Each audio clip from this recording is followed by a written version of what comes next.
welcome to the 10th episode of the Creative Wanderer podcast. Your weekly jaunt into creative inspiration. We are Jo and Amelia. Hello, Amelia. Hello, Jo. Hello, everyone, and thank you for tuning in this week. Today, we will be talking about week 9 of The Artist's Way, recovering a sense of compassion. First of all, well done on making it all the way to week 9. Yay!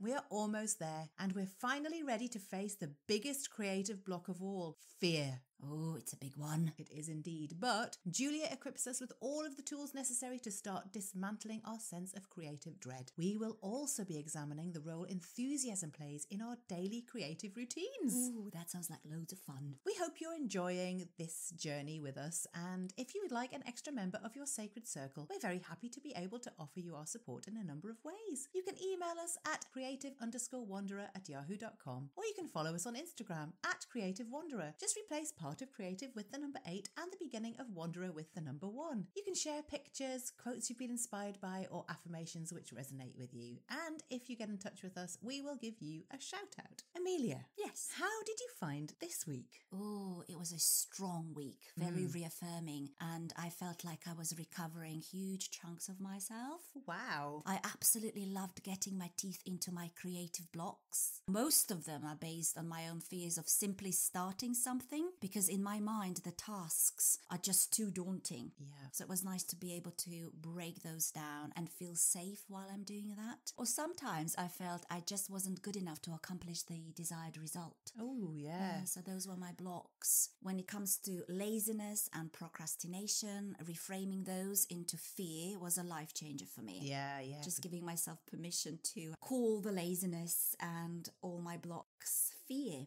It's really, really liberating. I love digging up my abandoned creative projects and giving them a new lease of life. And my morning pages showed me that I am making progress despite all the moaning I do in them. And I also loved examining enthusiasm and its power to keep me going in life. Oh, that's great. Yes, you got a lot out of this week, didn't you? Yes. I mean, the moaning pages are fascinating. Now we're allowed to read them.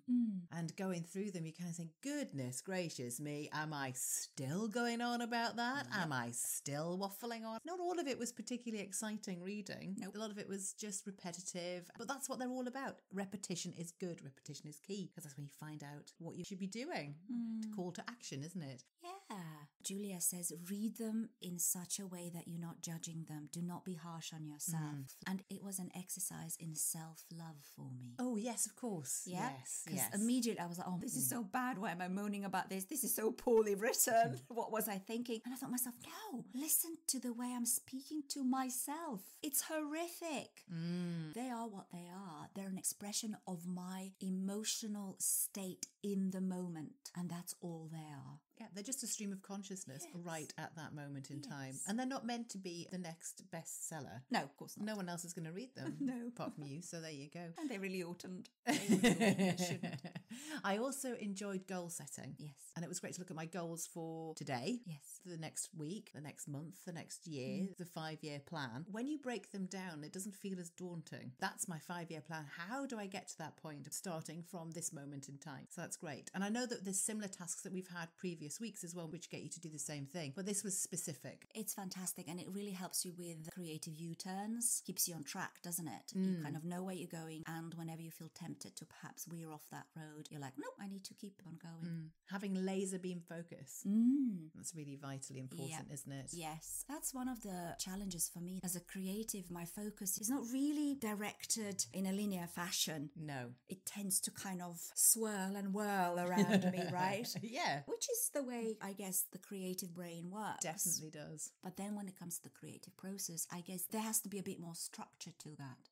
Well, if you know your goal, and of course, you remember we're not focusing on the goal, we're focusing on the journey to get to the goal. And each part of the journey is a goal. That's the thing, isn't it? You can have projects all over the place. You don't have to stick to one particular thing, especially not if you're a multidisciplinary artist. But if you are in that moment focusing on that thing, that's when you need the laser beam focus. Yes. Yeah, for sure. It is. It's balance, isn't it?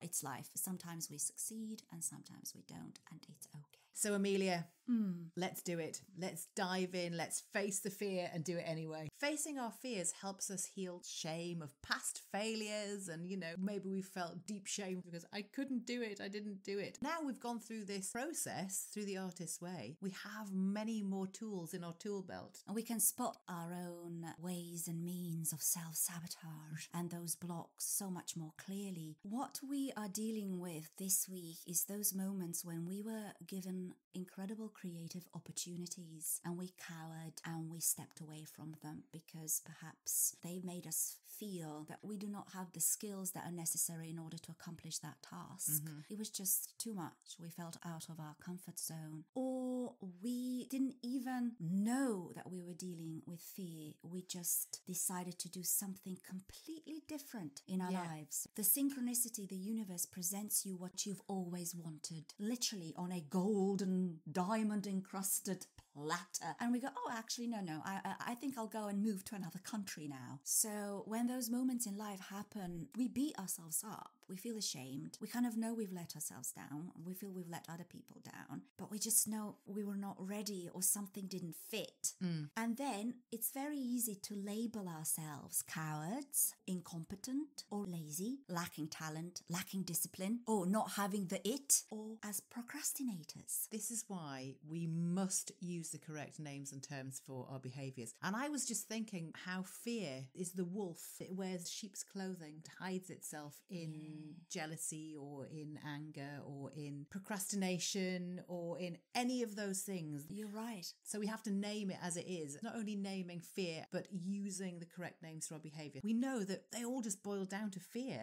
I've read somewhere a quote that said, the opposite of love is not hate. The opposite of love is fear. Yeah, and the only antidote to fear is love. There we go. Easier said than done, isn't it, Jo? Of course it is, yeah. Another part of navigating our way through fear is to work with accuracy and with compassion as well on our creative recovery. Yeah, I think accuracy speaks to what we've just said, naming behaviors and emotions for exactly what they are. Yes. And then when you really hit the nail on the head, the solution appears. Yeah. It's so easy to dismiss us as lazy, but what's underneath that? What is it? Let's dig. Let's name it. It's fear, Or maybe the person doesn't know how to apply the tools of their trade, so to speak, and they're just ashamed. They don't want to tell you. That's one to think about. That's what I love about this week. Julia speaks about every subject with a lot of depth, a lot of compassion, and a lot of love. We are always learning, and that's important to remember. Nobody expects perfection. And if we haven't mastered something, it's okay. Yeah, that's true. And of course, Julia's Pearl of Wisdom, blocked artists are not lazy. They are blocked. Call it what it is. But I guess underneath it all, it is the fear of taking that first or next step. And I still have, I must admit, sometimes problems with it. And that's why I found this week so healing, because Julia gives us a set of practical, applicable steps to actually address that problem. Oh, it's wonderful. Yeah. The issue is that when we are blocked by fear, we tend to feel that we need to achieve everything all at once. And it's difficult for us to think in achieving our goals by taking small steps. Yeah. That's one of the attributes of a blocked artist. Yeah. I've been there. Yeah, same. Where you use up a lot of energy which is not visible in terms of the actual product that we are meant to create as artists. There isn't a product because we are blocked, but we use that creative energy on a lot of other stuff, which is self-hatred, regret, grief, jealousy, self-doubt. There's a thing that I think about quite a lot. If you don't take the baby step in its tadpole size, then it becomes so huge and it becomes a dragon before you even begin. So you're already terrified of it. Whereas if you'd just taken that tiny little tadpole splash rather than the Godzilla that you have turned it into, then you would be on your way. But fear just encroaches on you. It's not easy. The procrastination bug. I've been struggling with that one my whole life. It's the daydreamer in me. I'm away with the fairies a lot. Julia again blesses us with a pearl of wisdom. She says, do not call the inability to start laziness. call it fear. We have many artistic fears, don't we, Jo? We do indeed. Fear of failure, the worst one, fear of success, which is actually masquerading as a fear of failing. Yeah. Fear of not being good enough, fear of not finishing, fear of not beginning at all. And if you have a fear of not beginning at all, you won't begin at all. That's right. Fear of abandonment was a big one for me for a long time. Okay. It's a twisted fear that I felt if I expressed myself fully creatively, that I would lose everything near and dear to me. Oh, that is horrible. Again, it's one of those inverted fears and, just irrationality of the human mind. And then when I spotted it, I called it by its rightful name. Yes. I was like, oh, that's what I've been doing. Just by spotting it and calling it, I experienced a huge relief in my life. Yeah. It's so sad, isn't it, that by following your creativity, by following the thing that makes your heart sing, you risk hurting your parents. Yeah. I find that is such a cruel thing, that we've been so indoctrinated to think that by doing something that's beautiful and creative, they would be so disgusted in you by not doing some, in inverted commas, proper job. Yeah, I mean, our parents, bless them, they want stability for us. In this physical world, stability is equated to money, right? So they want to see us in stable, solid careers that bring us loads of money. And if they're not artistically inclined, or perhaps see artistry as something that's not a tangible job, and your parents are against you being a creative, then your creative career has to be at a mastery level, so that you justify hurting your parents or family so much by following your calling. It's horrible. It is, isn't it? You are never going to achieve your artistic goals if you immediately set your goalpost as a mastery level. That immediately kills your artistic expression. Yeah. But the need, or that feeling inside of you that you will absolve your parents' disapproval of your creative life by achieving that mastery level, ooh, it's not a healthy emotion. It's not a healthy drive. It's so sad that when you're doing something creative, you would be classed as rebellious. Yeah. Oh, the creative rebellion she has wrought upon this family. We are horrified. She decided to become an actor. Most of the time they would be just saying, oh, well, as long as you're doing what you love. And it's perhaps always slightly repressed and not fully expressed. And you always get a bit of a nod and a bit of a half acknowledgement. Yeah, that I think that hurts even more than an outright disapproval or outright criticism. Julia has a lovely pearl of wisdom. The need to be a great artist makes it hard to be an artist. The need to produce a great work of art makes it hard to produce any work at all. I was always concerned that I would start something and not continue it to fruition. And actually that comes from somebody saying to me, when I was thinking about doing a comedy night, do you think you'll be able to commit to it? And that stopped me from doing it. Right. And then another opportunity arose a few years later and I thought, stuff it, I'm doing it. And I managed to start and continue comedy nights, a radio show, this podcast. So it was just that initial person literally putting a seed of doubt in my mind that stopped me doing it. I know it sounds like I'm blaming somebody else, and I am, because it was me taking on board that fear. Jo, they use the big word commitment. We hear commitment, most people run for the hills. That really does strike home. Since we are talking about fear, did you know that fear and excitement physiologically are basically the same response? It feels like that because you have the same feeling in your tummy, don't you? Fear and excitement elicit that feeling. So I've nicked this from Jill Griffin. She's a career coach, and she says this: when you experience fear, your brain instructs the body to increase your breathing and heart rate, dilate your pupils, and make your palms sweaty. Surprisingly, when you feel excitement, the brain triggers the same physiological reaction. Crazy, right? It is indeed. So what's different? Your thoughts about the circumstance. When you are feeling excited, it's because of your thoughts. When you feel fear, is also because of your thoughts. To change your thoughts, you must examine them, even the negative ones. Awareness precedes change. Make a decision to investigate your thoughts. That's brilliant advice, isn't it? Thank you, Jill Griffin. The other thing that's important when you think about fear is that fight or flight response. Oh, yeah. Dr. Kathy Kesselman says, when we we lack the power or ability to fight or flee, which occurs commonly with complex trauma, we freeze, appease, or dissociate. Yeah, our creative expression is so close to our heart, so close to who we are. And sometimes when we are asked to perhaps stretch ourselves outside our comfort zone, we just feel so daunted by it. And we do experience the same level of fear as though we were facing a saber-toothed tiger. Yeah.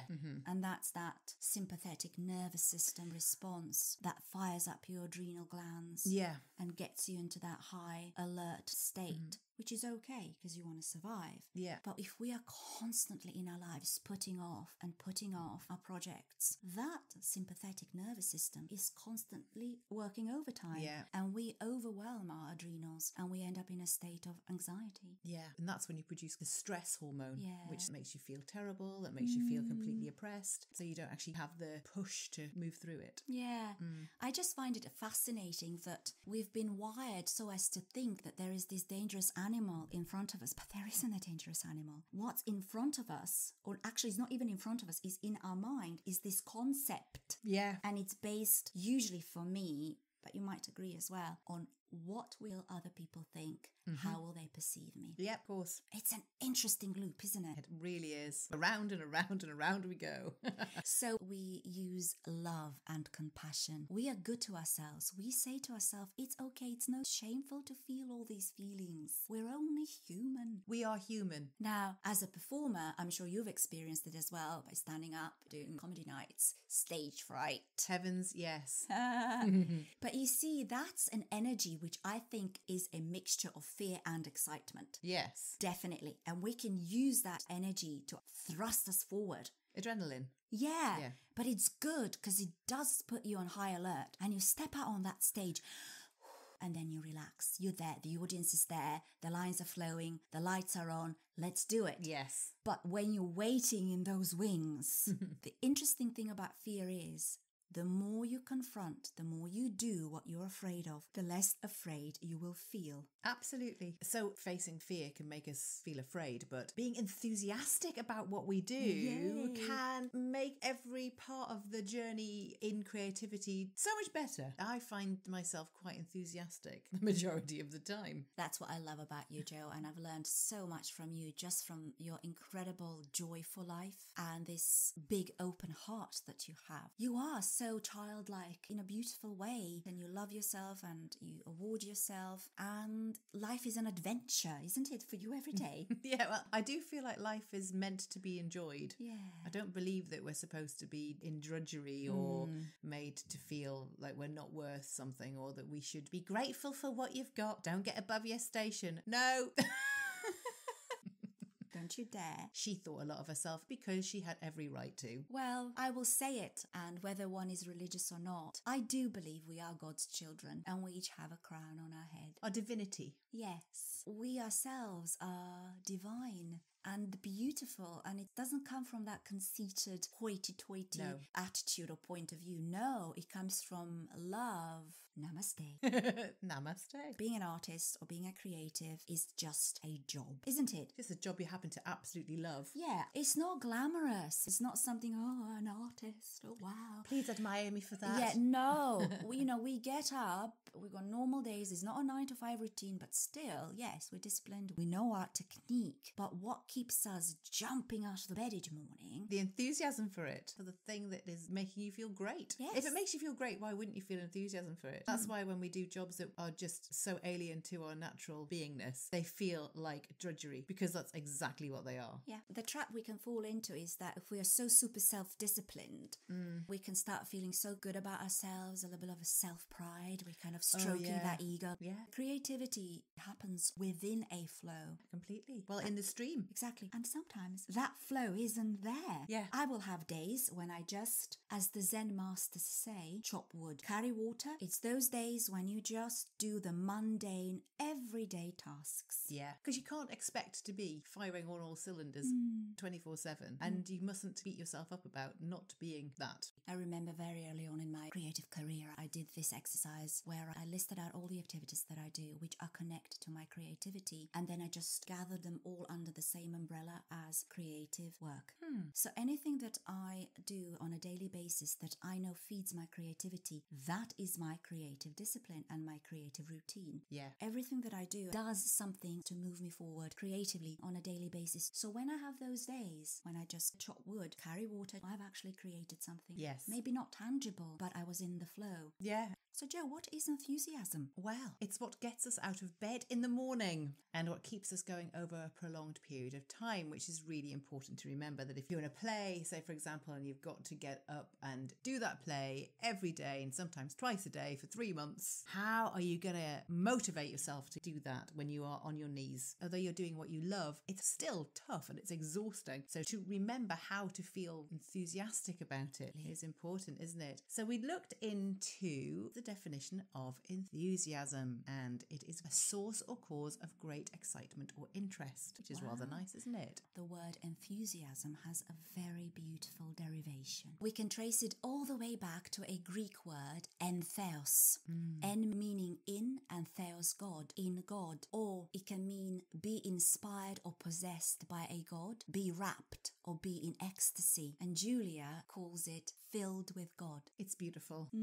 It's the God within you. It's the divinity within you. It's the creator. Yeah. It's all of that. That's enthusiasm. I love it. The creator within you is creating and driving you forward. You are it. It is you. Well, we are very deep this week, aren't we, Jo? Oh, we are indeed.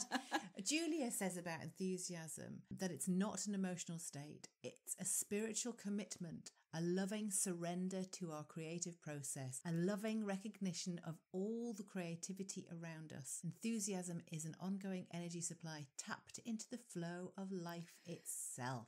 Oh, isn't that juicy? I mean, you just read that and you go, yes. It makes me feel enthusiastic. Me too. Again, we go back to that lovely thought and remembering that our creativity is grounded in play, not in work. We've just said it's work. Yes, it is. But because its core, its root is playful, it's joyful. It is joyful. And every single week, Julia mentions that our creativity is an artist child within us. It's not childish, it's childlike. And it yearns for creative accomplishment. Yeah.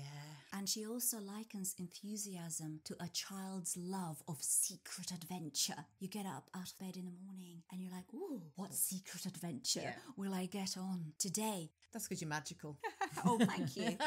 We always circle back to the same idea that art is a process and it is supposed to be fun. And to us creatives, work discipline is fun. Yes, it is. Julia says, the journey is always the only arrival, and it may be interpreted to mean that our creative work is actually our creativity itself at play in the field of time. At the heart of this play is the mystery of joy. It's gorgeous. What else do you need? Yeah, they're all just gorgeous words. But they are true. Yay!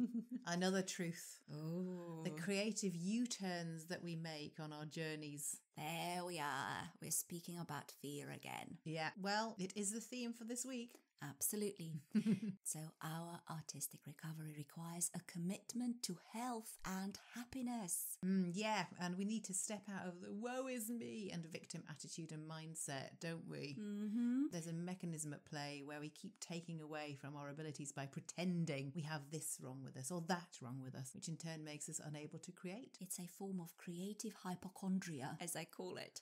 We are reducing ourselves. We are making ourselves smaller and we are taking away from our creative abilities. So Julia has really thought of everything, hasn't she? Yes, she has. We make creative U-turns, especially when we're beginning to be successful or when we're met with a creative challenge that we've never dealt with before. Whoop, around we go. So what is a creative U-turn? Turning away from your path, from your dream, your goal. I call them bouncers because they bounce you out or away from where you're meant to go. Yes, I like that. So creative U-turns are a form of self-defeat. Another form of self-sabotage, isn't it? You want to do it, you're going to do it, then no, I'm not going to do it. And is that the fear of success that makes you do that creative U-turn, or the fear of failure? It's interesting that very often it happens when we are just breaking into the creative craft or industry and big things are starting to happen. It ties into that image of an artist as healthy and productive versus you should be a struggling artist and always struggle for money, and life should be such drudgery, and you should only achieve artistic success or creative success when you're very old.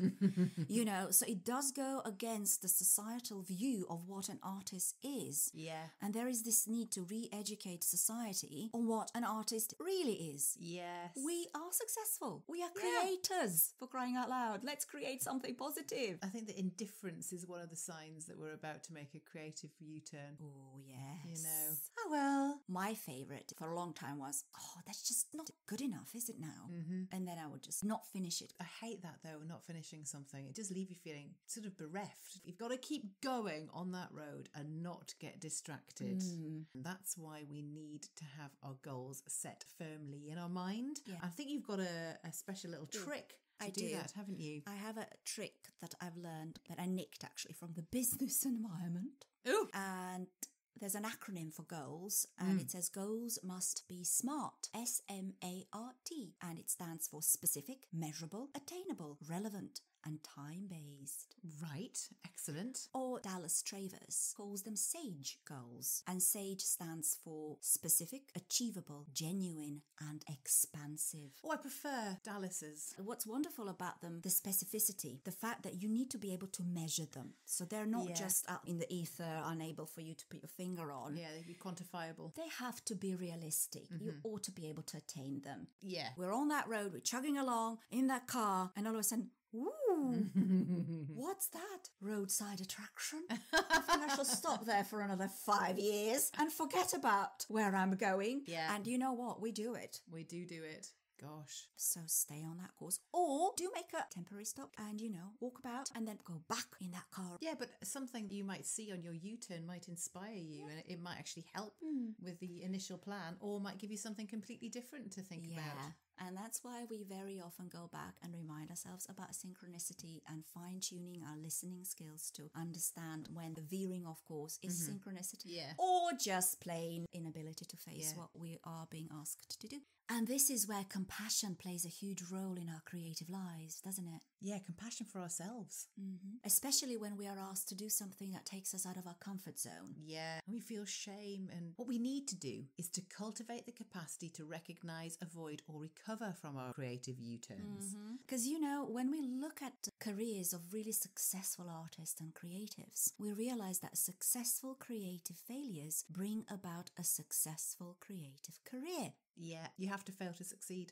And I also love the fact that Julia reinforces this truth that creative wounds are best healed by being creative. Essentially, the answer to every block is to be creative. Just do it. Yes, because creative U-turns really do cost us time, don't they? Oh, yeah. I don't know about you, but when I did the tasks, and I was like, I wish I had that 20 years ago. I would have saved myself so much time. We need to allow ourselves to mourn our abandoned dreams, and this week task number 4 was absolutely fantastic. The language that Julia uses in the actual description of the exercise is just so healing. She says, forgive yourself for all your failures of nerve, timing, and initiative. Devise a personalized list of affirmations to help you do better in the future. Very gently, consider whether any aborted, abandoned, savaged, or sabotaged brain children can be rescued. Remember, you are not alone. All of us have taken creative U-turns. Choose one creative U-turn, retrieve it, mend it.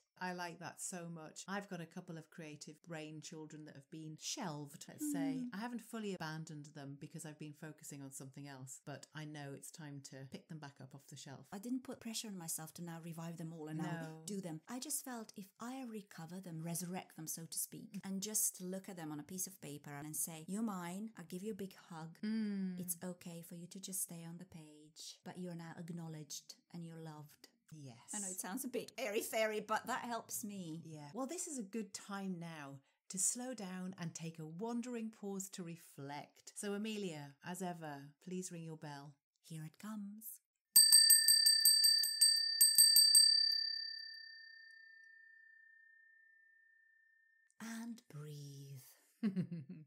So this is where we're going to take a moment and think of enthusiasm as a divinely inspired state, as being filled with God. Yes, I think we don't think about that very often, do we? I probably never thought about it until this moment in time.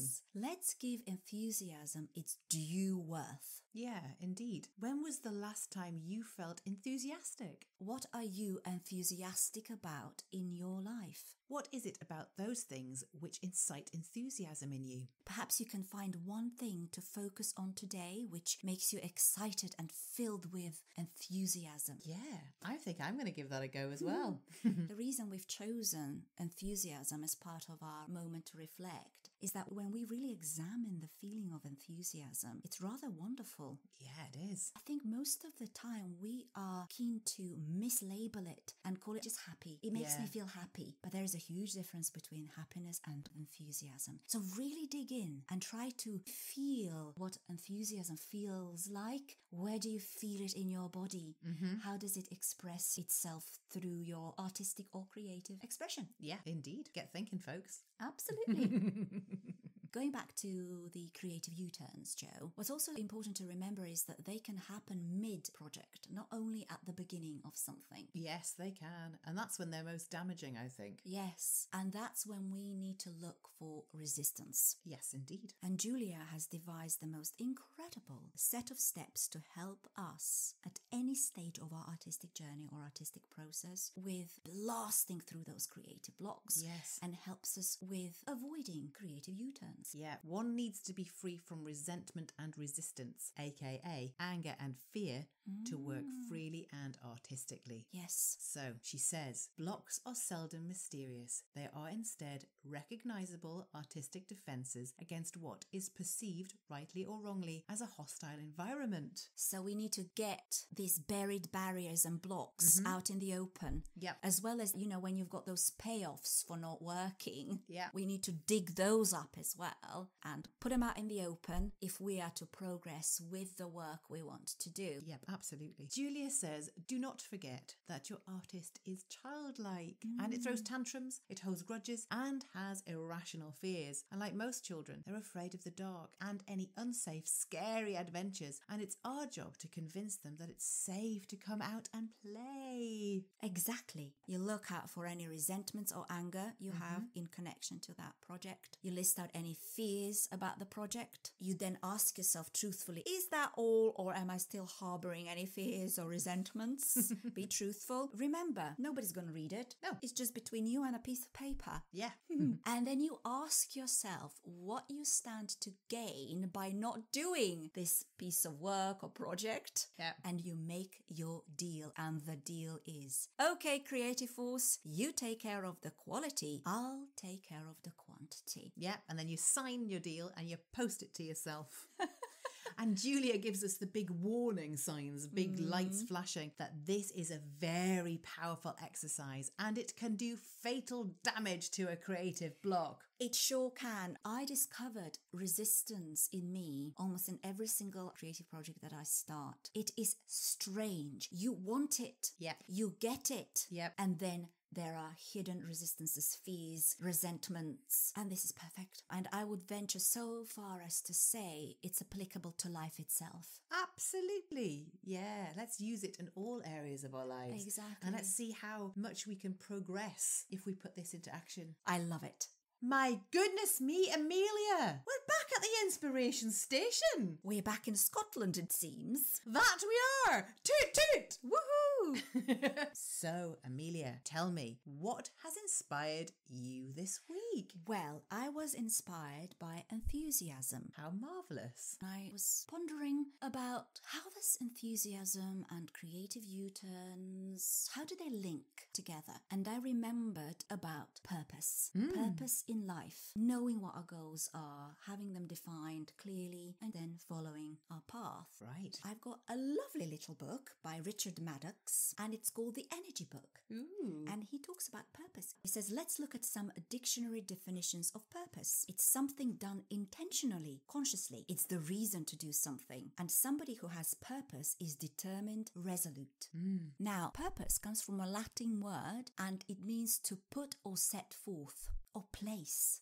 So let's see what Richard speaks about. He says, understanding the power of purpose provides essential insights to enable you to use all of your energies in an effective and efficient manner, thereby unleashing more of your potential. A sense of life purpose promotes physical, emotional, and mental health. It is an undisputed fact that people who define and follow their life purpose lead happier, healthier, and longer lives. At some point in their lives, many people ask themselves questions like, why am I doing what I do? What is the point of all this? Why do I get up in the morning? In trying to answer these questions, we initiate a personal project to find our life purpose. But it's not something you have to go out and get. It's something you need to identify and unlock within yourself. It is also not a case of having a purpose. It is related to living purposefully. Living purposefully is about using your qualities and talents to create more meaning and fulfillment for yourself and others. Thus, a life purpose is basically a choice, an intention to live in a certain way. Here are some questions to help initiate the process of identifying your life purpose. During the last week, which moments gave you strong feelings of satisfaction? During the previous 6 months, when have you felt truly alive and energized, in the flow? What were you doing then? What are the biggest challenges you have experienced in your life? Which talents and qualities did you use to overcome them? Which activities most inspire and energize you during an average day? How do you behave when you are at your best? If you never had to work again, how would you spend your days to feel fulfilled, relevant, and alive? When you have answered these questions, spend some chunks of time reviewing and reflecting upon your answers. You will begin to identify common threads that lead toward your life purpose. I highly recommend that you then try to increasingly live your life in line with these threads. You will undoubtedly experience a huge increase in impact from all your energies in all parts of your life. Your energy levels will be higher and you will feel more fulfilled and satisfied. Well, they are fantastic questions to ask yourself.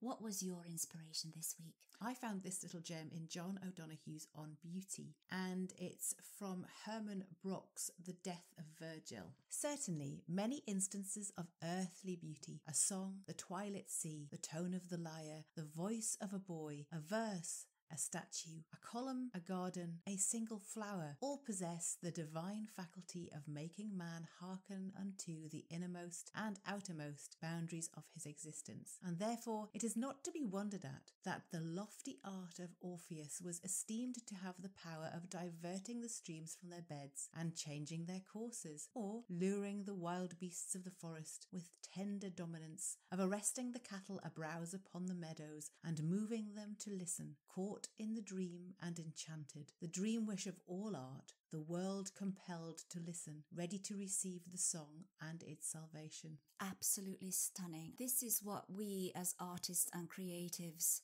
really want. The world compelled to listen, ready to receive the song and its salvation. Yes, because as an artist, people wrongly think you're doing it out of some sort of egotistical standpoint, but you're not. No. You're actually asking the viewer to consider themselves and whether it resonates with them on a level or how it will change them potentially. I love the image of Orpheus and his flute and the magic he is wielding in terms of commanding the elements. Would be lovely to have that magical flute for a day or even just for a minute. We do have it. I guess we do. You're right. Yeah. We have come to the end of another podcast. Well, I say it every week. I cannot believe we're already there. Time does fly. We do have fun. So, Amelia, what's coming up next week? Oh, coming up next week, week 10 of The Artist Way. Recovering a sense of self-protection. We are approaching the finish line, which means the race is well and truly on. It certainly is. No rest for the wicked this week as we examine our toxic habits and patterns of behavior which interfere with our creativity. Oh, we'll be looking at addictions aplenty, such as workaholism, fame, and competition. And we'll also address how to deal with creative drought. I look forward to it. Me too. Thank you for wandering with us, and remember to always be on the lookout for the presence of wonder. See you next time.